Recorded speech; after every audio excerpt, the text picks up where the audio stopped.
आज जो हालात पैदा हुए हैं, कौन जिम्मेदार है और आप कैसे ढोल रहे हो, सब पर आपकी तफसील से कर दीजिएगा प्रतिक्रिया। मैं टाइम आपके पास है, आप करिएगा प्लीज। नहीं, बस संक्षेप में बोलूंगा, बहुत कुछ हमारे पूर्व पैनलिस्ट ने बोल दिया। बहुत अच्छे से वो फ्लो था, तो मैंने सिर्फ तोड़ना उचित नहीं समझा। मैं क्षमा चाहूंगा सभी मित्रों से। पहली बात तो ये है कि जो अर्बन नक्सल की जो परिभाषा अजय शुक्ला जी ने की है खूबसूरत और खूबसूरत।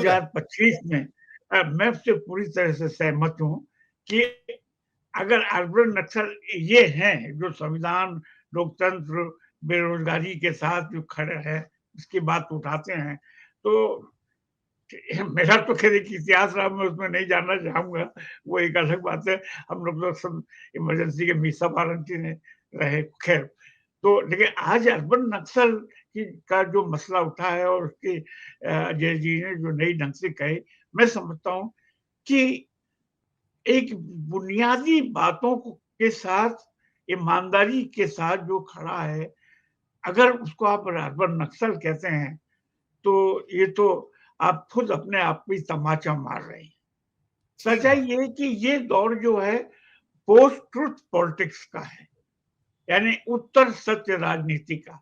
यानी सत्य को असत्य में और असत्य को सत्य में बहुत सुविधा के अनुसार आप ट्रांसफॉर्म कर दें, रूपांतरित कर दें, वही वो जमाना। और इसकी शुरुआत निश्चित रूप से 2014 से हुई, इसमें कोई दो राय नहीं है। मैं राहुल गांधी, क्योंकि मैंने तो इन लोगों को बहुत छोटे उससे देखा है, जमाने से। राहुल गांधी का पिछले 2-3 साल से मैं जबरदस्त, इसमें कोई शक नहीं, मैं उनका फैन हूँ। हालांकि मैं एक दूसरी राजनीति पृष्ठभूमि से आता हूँ, मतलब जिनको आज नक्सल कहते हैं, नक्सलपंथी कभी रहे हैं, वही छोड़िए।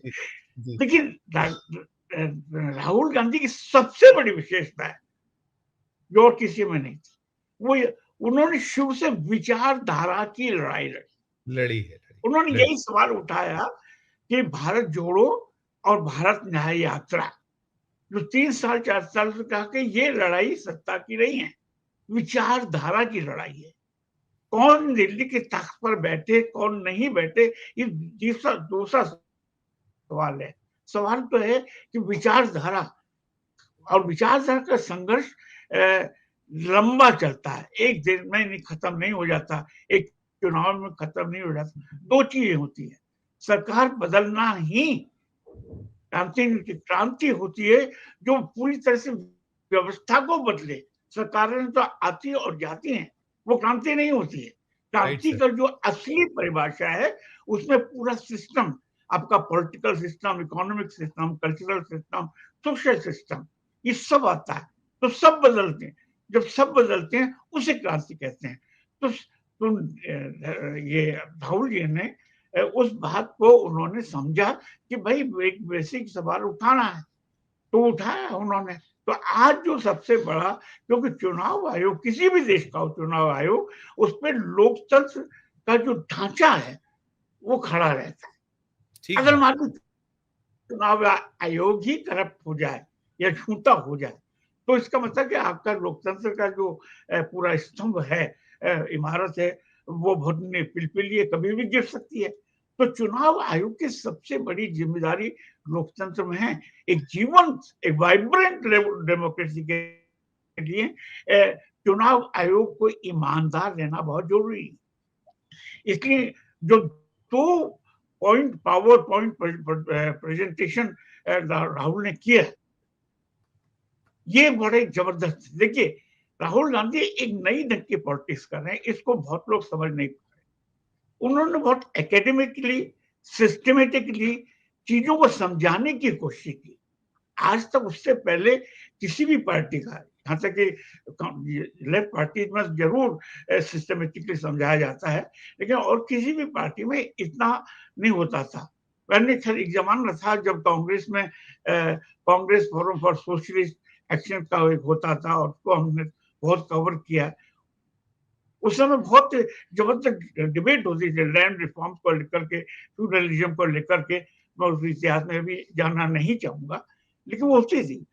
उस एरा को, उस उस पूरे इकोसिस्टम को, जो 50, 60 और 70 के इकोसिस्टम थे, उसको राहुल गांधी ने रिवाइव करने की कोशिश की है। ये एक बहुत, और इसके साथ-साथ कि उन्होंने ये जो चुनाव चोरी, वोट चोरी का जो मुद्दा है, लेकिन उसको उन्होंने डेमोक्रेसी के साथ जो जोड़ा है, आम लोगों की ज़िंदगी से जोड़ा है, क्योंकि उससे जुड़ा हुआ भी है। जोड़ा नहीं, सचमुच जुड़ा है जो। जुड़ा है।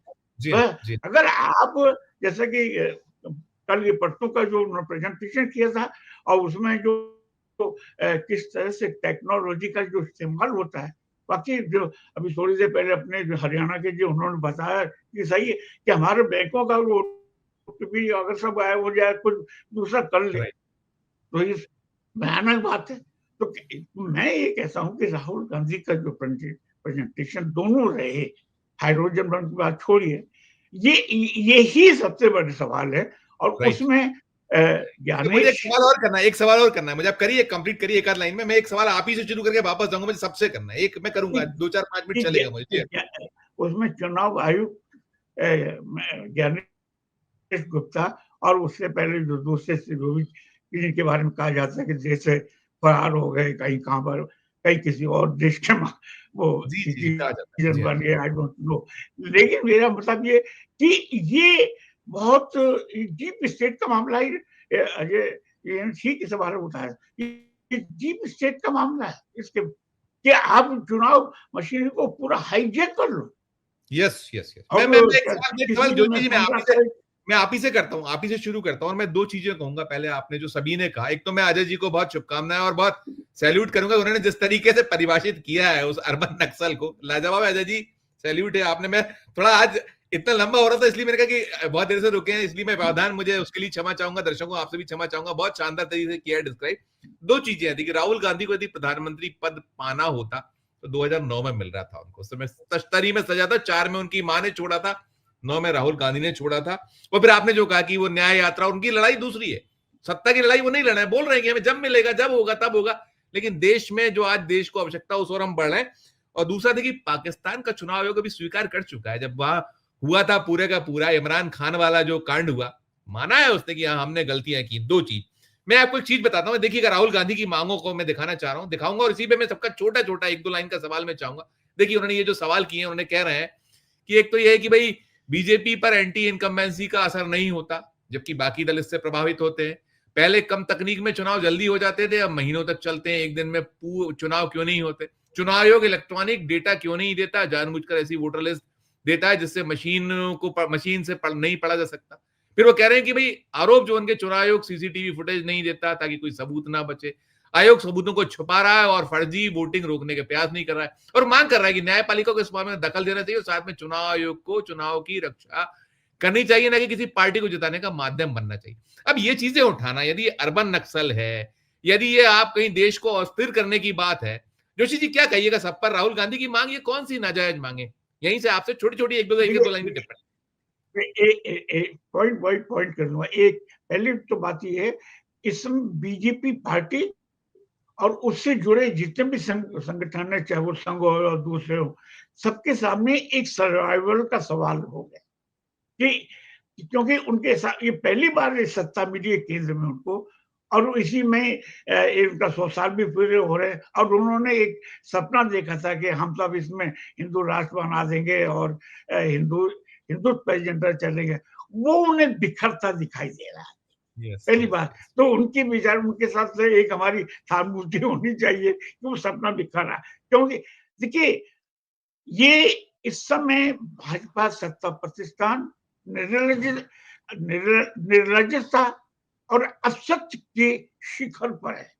राइट सर, पहली राइट बात। सर, बिल्कुल। नंबर नंबर छोटा दो कर दीजिए। जी जी। कि नंबर दो कि राष्ट्रपति भवन से लेकर के निचले तक है, माने कहीं कोई लगता ही नहीं कि सब सच बोल। अब तो राष्ट्रपति भवन पर भी कटघरे हो गए कि साहब क्या वहां से सारी बातें सही सही हो रही हैं, तो धनखड़ जी के मामले में यही हुआ था। नंबर 2।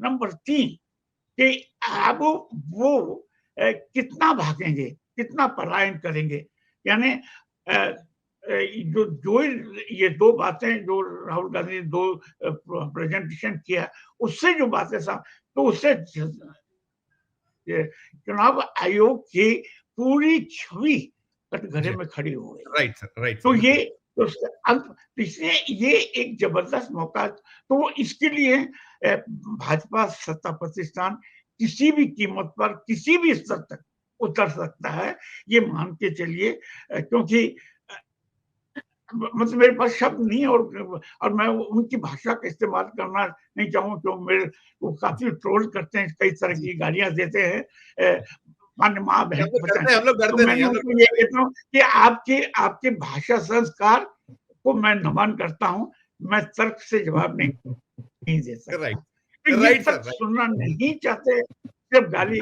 और मैं गाली दे नहीं सकता, क्योंकि मैं दूसरी पृष्ठभूमि से आता हूँ, जहाँ सब शब्दों की, विचारों की और कर्म की एक गरिमा रहती है।